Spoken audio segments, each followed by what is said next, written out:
Good evening, everyone. It is 7 o'clock, and we call to order the monthly meeting of the Meridian Library District Board of Trustees for June 17. First up on our agenda is public comment. We have an opportunity for the public to offer comments in different forms and formats, and including in person in this meeting tonight. Do we have anybody signed up for public comments? Okay. Item number 3 is our annual trustee officer selection agenda item for part of our business meeting tonight. And we have, as always, 3 designated officers among the trustees, a chair, a vice chair, and a treasurer. And I will step back from my conducting and open it up to the trustees for this section as a group. Mr. Chair, Go ahead, Josh.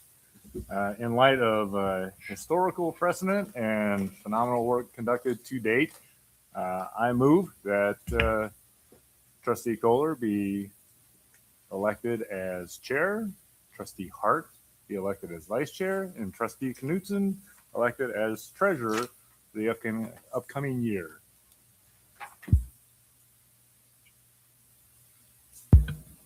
Mr. Chair, or I'm not sure if there is a Mr. Chair in the current time. I fully support this. I only ask if it's a point of order that they need to be separate items. In the past, in my 8 years, we've always done it as one, unless there were objections, right? I will second that if it follows the bylaws. So. Okay. Call the question. And anybody, I mean, I don't want to plunge forward on this if you're not willing to serve. So, okay. Hearing no other comments. All in favor? Aye. Aye. Aye. Any opposed? Thank you. Thank you for your continued support.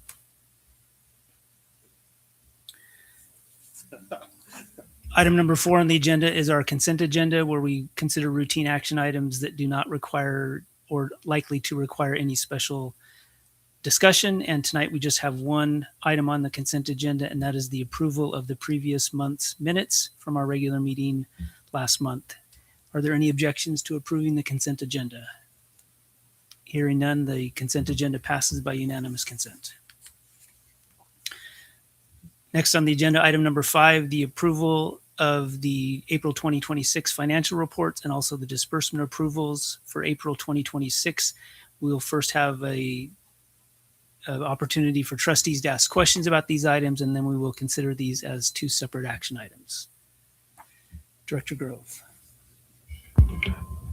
Mr. Chair, happy to answer any questions. Pretty routine month for us, but both him and I are happy to answer any of the questions that you may have. Trustees? Okay. If there's no other questions, I would entertain a motion for the first one. I move that we approve the April 2026 financial reports. Second. Any further discussion? All in favor? Aye. Aye. Any opposed? Motion carries.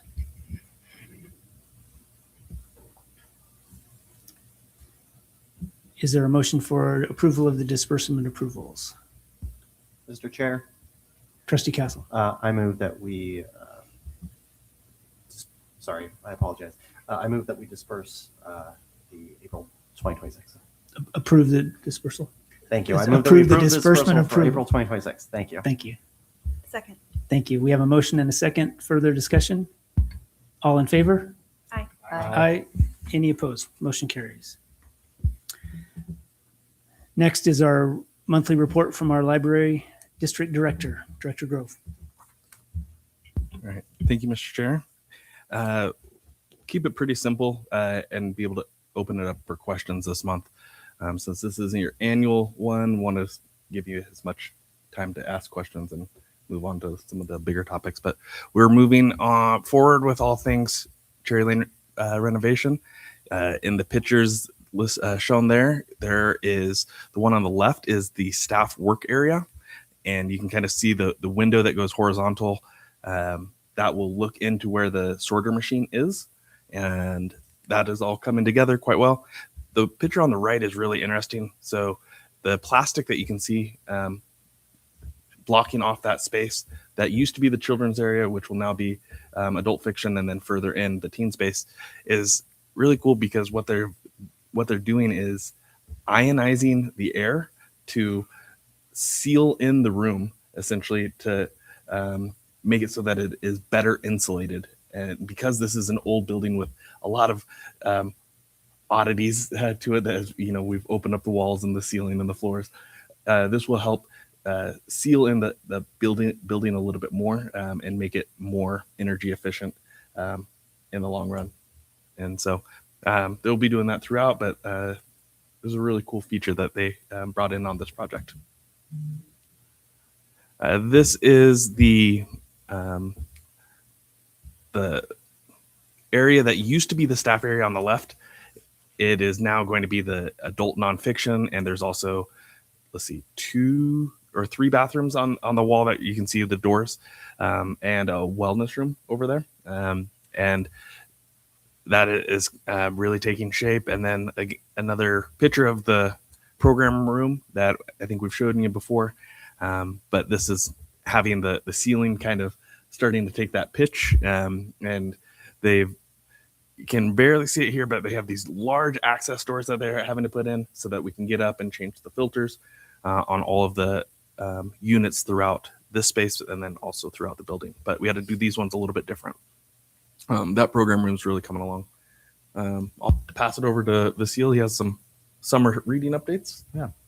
Thank you, Nick. Mr. Chair, trustees, just wanted to fill you in on our summer reading kickoff that took place at the end of May, and kind of where we're at right now. So we went to Kleiner Park for the first time this year for our summer reading kickoff, which was a great success. It was a very vibrant day at the park. We had 30 plus vendors. We had 30 plus volunteers and a good complement of staff. We signed up right around 1,700 people on opening day.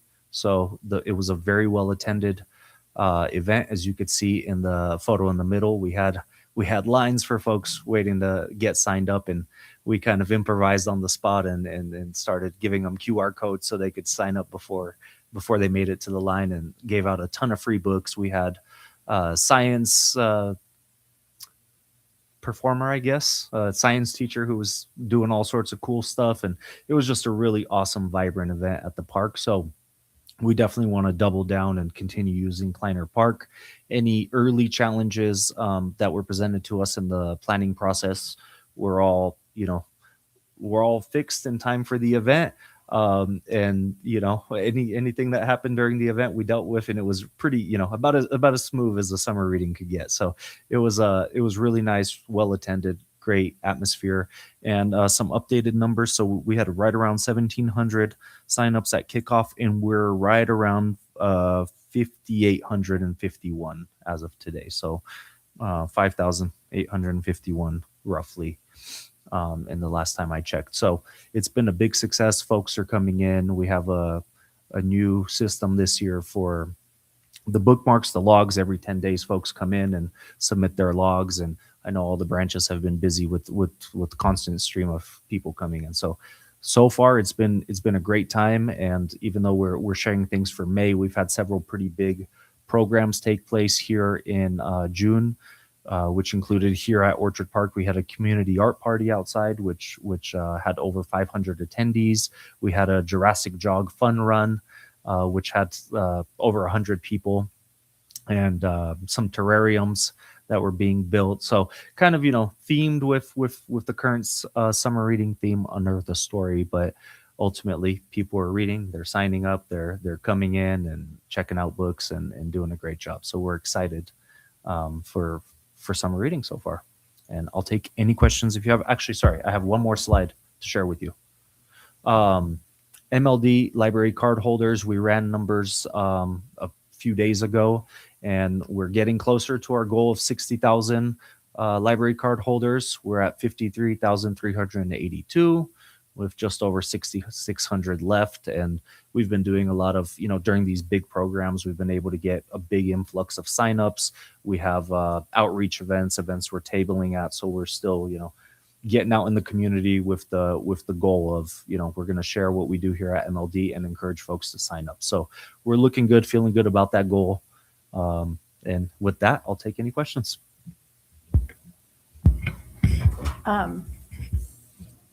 Mr. Chair, Director Grove, Associate Director Ivanov, is that how That is pronounce right. Thank you. it? All right. My question is how are the reading participants, summer reading participants? What's the feedback about the bookmarks and the logs? I'm just curious about.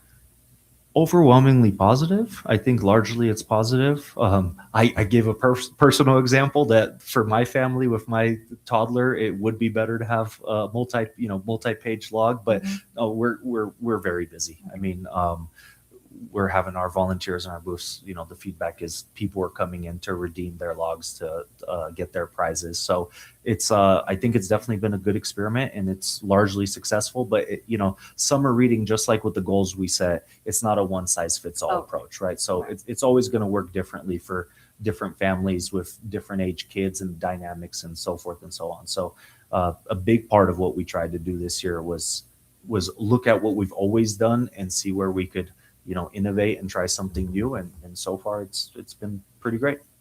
Thank you. Mr. Chair, Go ahead. I would also add that anecdotally, I'll use my family as well. It's been a lot better in terms of this is my son's first year being able to volunteer. It's been able to keep the volunteers more engaged with what's going on, which in turn is always a good thing for us leading into the next year, with being able to talk to kids at school and whatnot. But with my youngest, he loves to read. He doesn't want to be told to read. And with this, he now has the ownership over tracking his reading versus coming to me and having him track on the app. And so it's been extremely beneficial in being able to keep him motivated to read within the program and not, just at night when his reading doesn't count for the project. It's a household rule. You can read in bed. It just doesn't count towards your daily goal. So, anecdotally, I've seen a big increase just with my family, but also with people being able to, especially that school-aged child being able to track and own what's going on when they don't have their own device, or, for us, we lose things way too easily. So having one master log that gets, lost between the houses is, it's nice. If we do lose one, we just go get another bookmark and it's only 10 days worth to catch up on. So I think we're doing well. We'll see at the end how the numbers shake out. Thank you. I like those examples. Very helpful. Mr. Chair. Go ahead, Destin. Basil, will you talk about why the location change for summer reading kickoff? Trustee Hart, I can. Yeah, I'm trying to remember. Yeah, go ahead, Director. I'd say a large part of it was parking and just the sheer chaos that can happen when multiple events are happening at Settlers at the same time. That park can get overbooked really easily. And we also wanted to try and move it around a little bit to recognize that Meridian is a town of, city of 150,000 people, and trying to make it as accessible to all people as possible. And I'm getting a note saying that there was construction at Settlers as well. And one of the things we had entertained, but it didn't come to fruition, was partnering with other local public libraries to be able to co-host a large summer reading event. And so we wouldn't be able to do that at Settlers. We would be able to do that at Kleiner, just in terms of the sheer volume of people. So it gave us we learned a lot. I think, it went relatively smooth on the front end. On the back end, we have some bumps that we need to smooth out to make it go a little bit easier and be able to grow it and make it even better for the community. So learn what worked well, what could be altered a little bit, and then improve for the next go around. Great, thank you. Vasula, I've got a question. So let's call the summer reading sign up 6,000, just as a round number. How many families do you think that represents? 4,000? Mr. Chair, that's a great question. And I know you won't know an exact answer, but I'm just trying to think. Yeah. That's a big number. That's a great number. And if you think about the community as a whole, that's a good percentage of Meridian's families that are participating in the summer reading program. I'd agree. So, yeah, if it's right around 6,000, I'd say probably. Yeah, I was thinking 3,000 families probably. Yeah, roughly. So, again, Pinnacle and Orchard Park have been slammed with summer reading activity. I mean, we have, I believe, over 40 volunteers working here at Orchard Park and an additional 20 plus at Pinnacle. So that's been great. I know Emma's daughter is out there right now, or was volunteering just earlier today. So Nick's son's at Pinnacle. So we've had a lot of involvement from young folks to volunteering. So that's been a big help because it is just busy. And we would not have been able to staff our summer reading tables with just staff with how busy it's been. So yeah, they're signing up all the time, and we're impressed. I think the 1,700 at kickoff, there was a lot more people than that. So to your point, families with whether they were with caretakers or parents, or there was probably closer to, felt like 3,000 people at the kickoff. So thank you. Mm-hmm.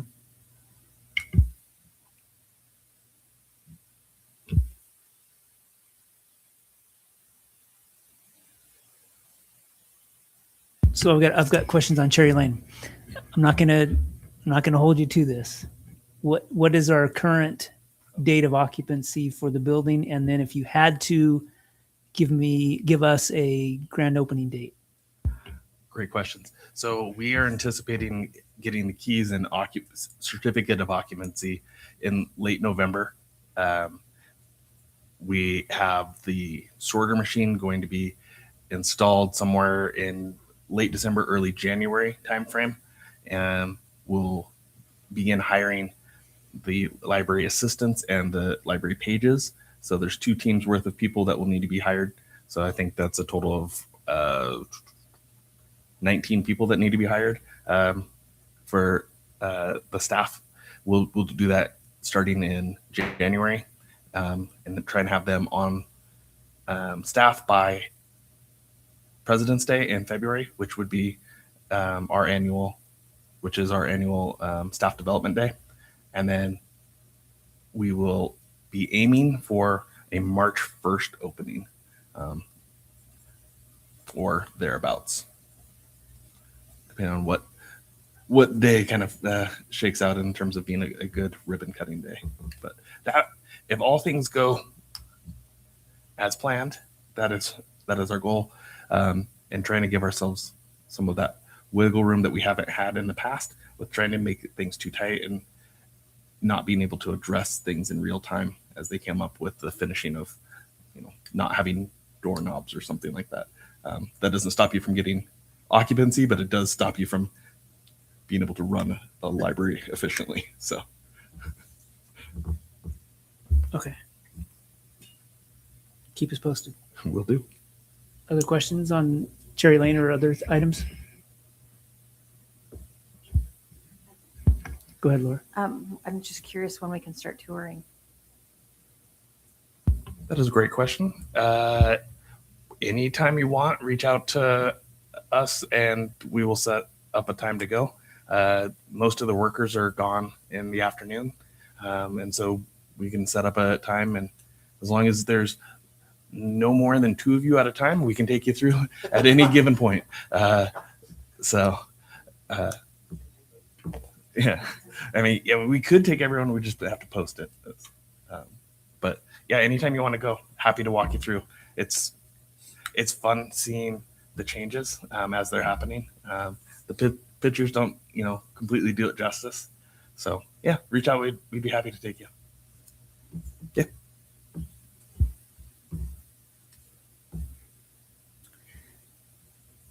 Very good. Up next on our agenda is a number of action items, quite a number. And they're divided into 3 sections: job descriptions, salary schedule, and policy reviews. Let's tackle item number 7, which is the job descriptions first. We have a library director position, trustee description, and the material services assistant positions. All right. Thank you, Mr. Chair. With the first 2, library director and trustee, these are just part of our annual review. If these were any other job descriptions, we would have just put these in consent agenda. But because of the gravity of them, wanted to pull them out so that they could be acted on independently.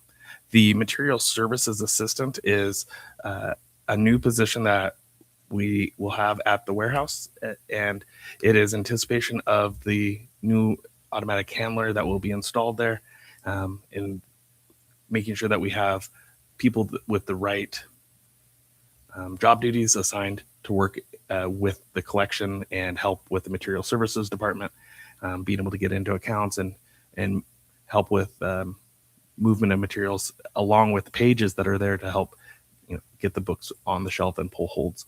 So this will be and it'll be posted internally only, and we're really hoping to be able to give someone on our staff of 94 people an opportunity at this pretty interesting opportunity to take on a new challenge.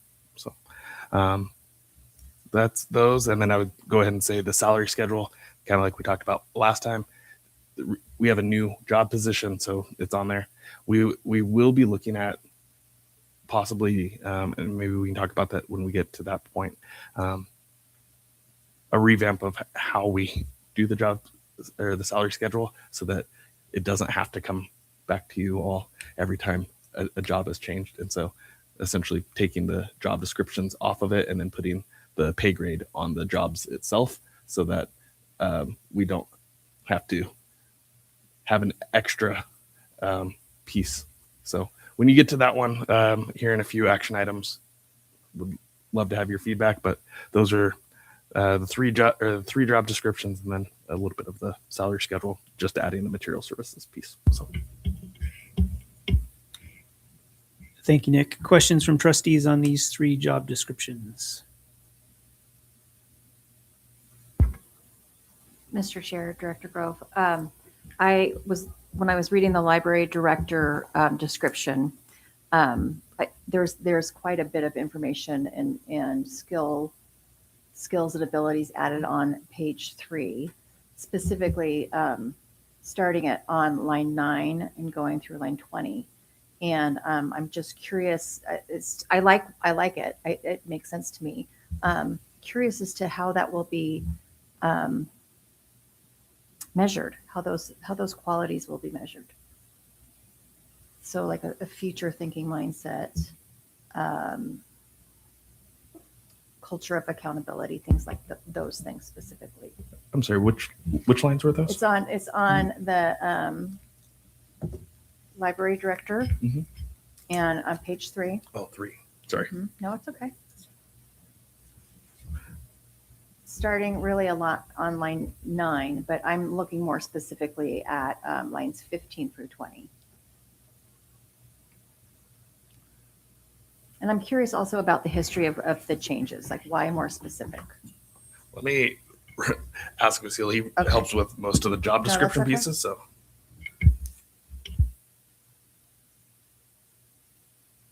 And I'm looking at the markup too. That helps. The draft, red line draft. So this was written with HR at a conference right now, but these are a large reflection of our current guiding principles, and writing those in as part of it. So you'll probably start seeing that more and So more in more a lot of the alignment. job descriptions, and the core competencies. Yeah. as director, do you feel like you could, like, as you're looking at these things, especially on lines 15 through 20, you're thinking about how ways you could collect evidence to demonstrate these skills and attributes?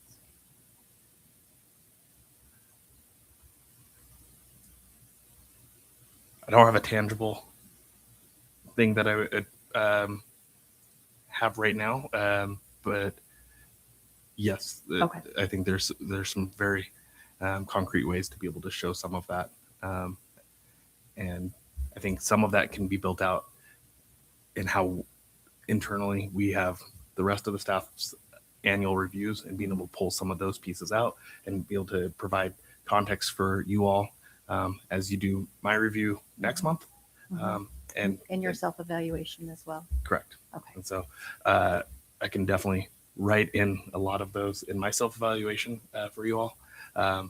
But this is a big piece of how the other 93 people are judged. And it's actually really cool on how we've changed our review process for annual reviews, where I'll use myself, take myself out of this, but for the rest of the staff, being able to use these competencies and mark how someone's doing it on a scale of 1 to 4, and will be reviewed going forward once a quarter, and then at the annual mark, being able to use all of those quarter evaluations to give a full annual review, so that the annual review is not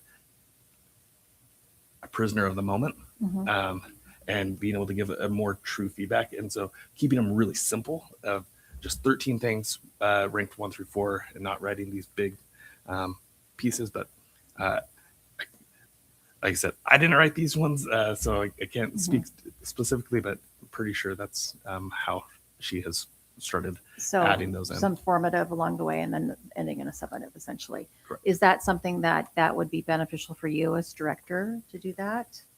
I don't know. I just thought when you said that, I thought of that. So I think I will be, as always, open to whatever you all want me to do. Okay. So All right. Thank you. Laura, are you speaking to like a more regular evaluation, or what? Yeah, what do you mean?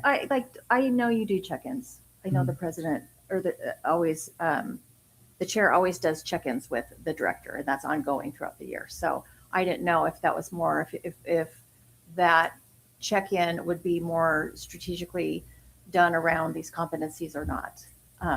I would suggest they are, if that's how the evaluation is looking to end up like. I'm just curious about the overall alignment. Yeah, no, I think that's So- a good idea. Okay. Further questions and comments?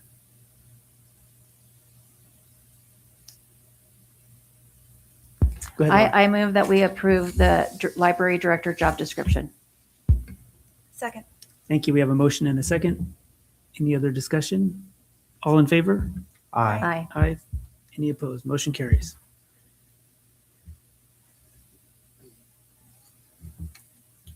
I think we've discussed the other two, so I've entertained a motion for the next one as well. The next two, one at a time. Mr. Chair, Please go ahead. I move that we approve the trustee job description. I second. Thank you. All in favor? Aye. Aye. Any opposed? Motion carries. And one more.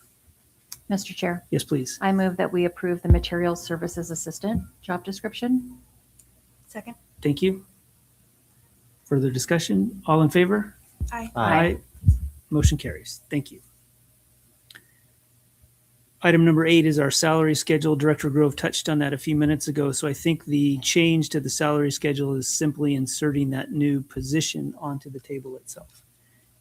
Are there any further questions or comments about that item? Mr. Chair. Josh, go ahead. My only comment is that in regards to the concept of removing job descriptions from that salary schedule, I personally am not in favor of that. I prefer to see those job descriptions listed because number one, it keeps me appraised of, just how many slotted positions are there within the library district.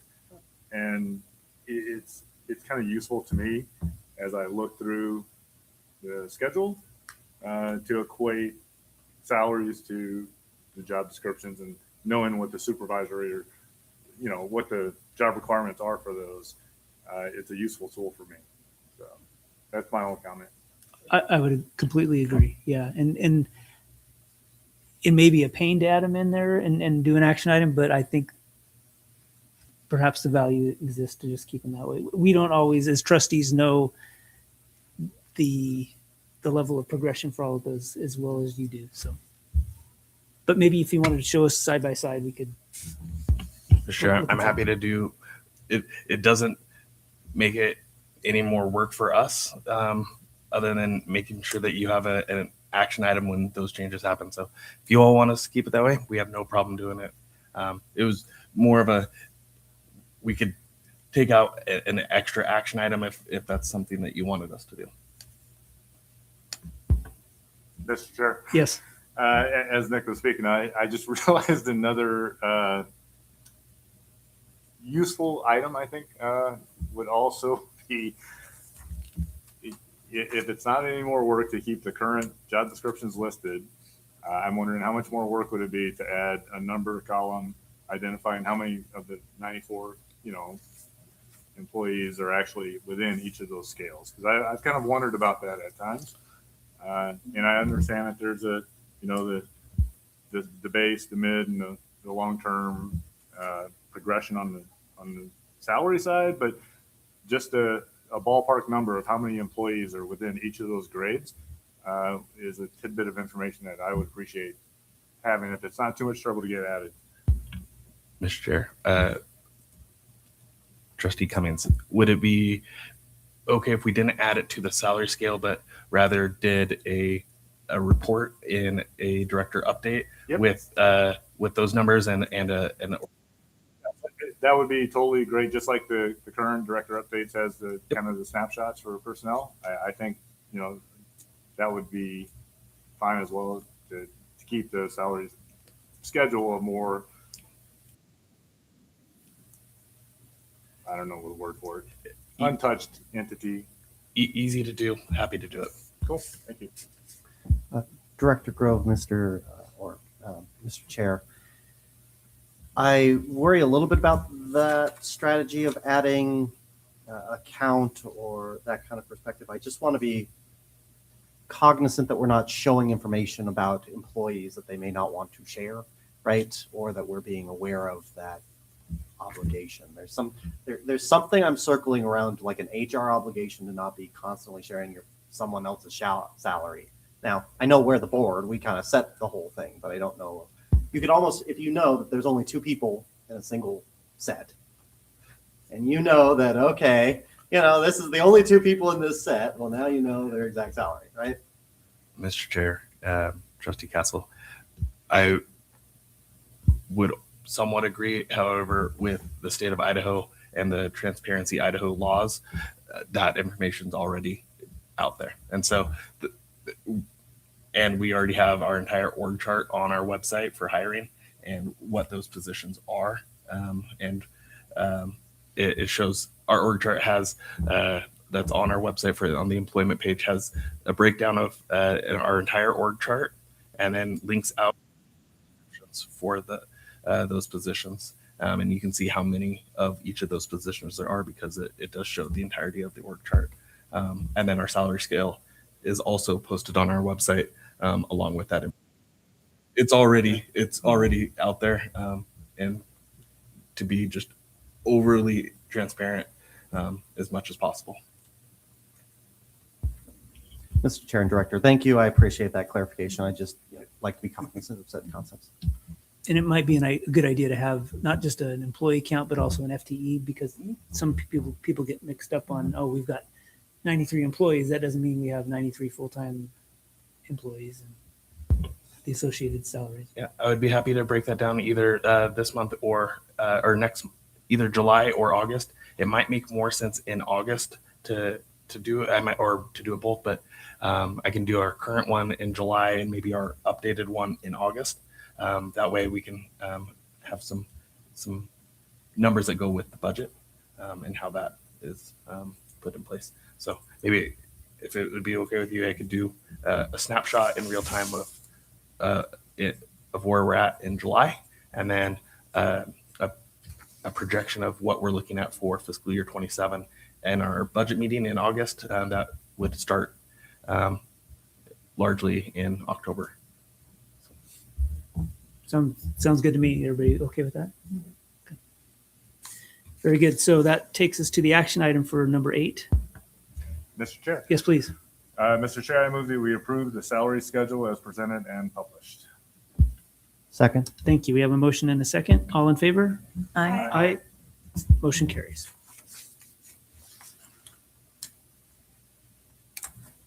Next up is item number 9, 3 policy reviews, and each of the 3 are also action items. Director Grove. Thank you, Mr. Chair. So the first 2 are pretty standard in terms of these are just annual items that we need to approve. One is the board bylaws, and then the hours of operations for 2027. And then the third is collection development policy. Again, we look at all policies once a year at a minimum. This policy is reviewed this time each year to align with any changes that the legislature may have enacted in that year, as all laws that are passed are typically put into effect July 1st of that year from the legislature. There was a bill in the closing minutes of the Idaho legislature that changed some of the laws that went into effect a couple of years ago for libraries and requests for reconsideration. We have had our legal team look at this. They have rewritten the pieces that we presented in our or in the board packet this month. And so all of the changes that you see are from the legal team. And essentially what they do is align the policy with the updates to the law. For us as employees and the board, it doesn't functionally change anything of how we have been doing our request for reconsideration, how we go about doing our collection development. It just allows us to be in compliance with the law going forward with the updates that were included, which were largely surrounding definitions and the inclusion of a new term, adolescent minor. So happy to answer questions, but like I said, this is a straight red line edit update from legal on what they want us to do. Thank you, Nick. So let's talk about the board bylaws first, since that affects all 5 of us most closely here. I don't believe that these have been changed in a few years. I think 3 years probably since our last changes here. But we certainly have the option, and this would be a prime time to bring up any feedback about the current bylaws.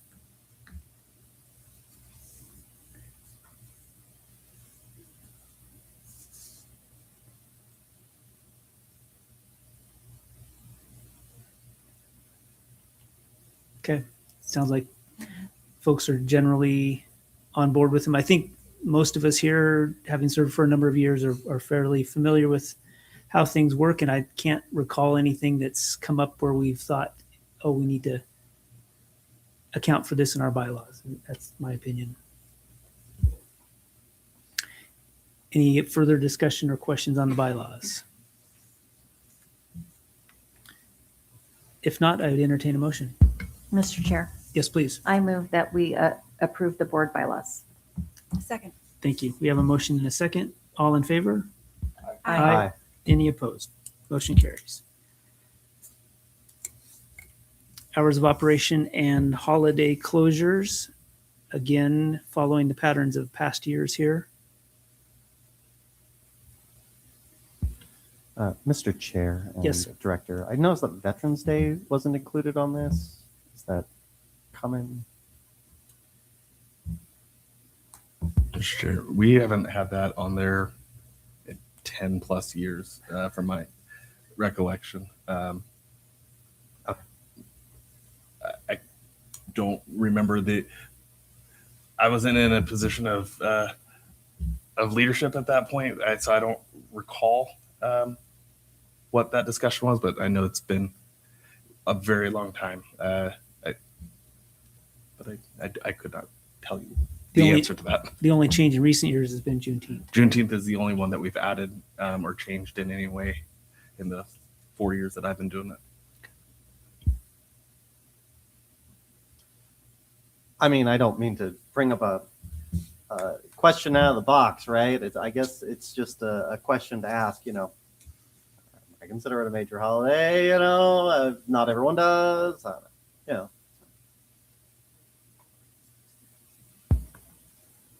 Mr. Chair. Trustee Cummings. As a veteran, I can attest that veterans do indeed read, and having the library open is a good thing. I honestly, I think that the current list of holiday closures, it strikes a good balance between taking care of the staff and giving them opportunities to, spend time away from work, as well as balancing it without going to the extreme of, if we were closed every bank holiday, the library would be limiting their services to the community in a big way, I think. So I'm in favor of the currently published holiday closures and think that they're just fine. Okay. But just my 2 cents. Director and Chair, with that feedback, I'll withdraw my request for Veterans Day. Okay. Is there a motion? Mr. Chair, I move that we approve the hours of operations and holiday closures for 2027. Second. Thank you. We have a motion and a second. Further discussion? All in favor? Aye. Aye. Any opposed? Motion carries. And then item C is our collection development policy changes as Director Grove outlined under the guidance and direction of our legal team to accommodate and take into consideration the changes to state law and how it relates to our collection development policy. Are there any further questions for Director Grove or for the board? Any discussions? If not, I would entertain a motion on this one. I move that we approve our collection development policy. Second. Thank you. We have a motion and a second. All in favor? Aye. Aye. Aye. Any opposed? Motion carries. And that brings us to future agenda items. We talked earlier about some further details on the salary schedule, a salary spotlight, maybe we'll call it. And I like your idea of doing a brief one next month and then the thorough one for the August meeting. Additional items trustees would like to have considered on the agenda.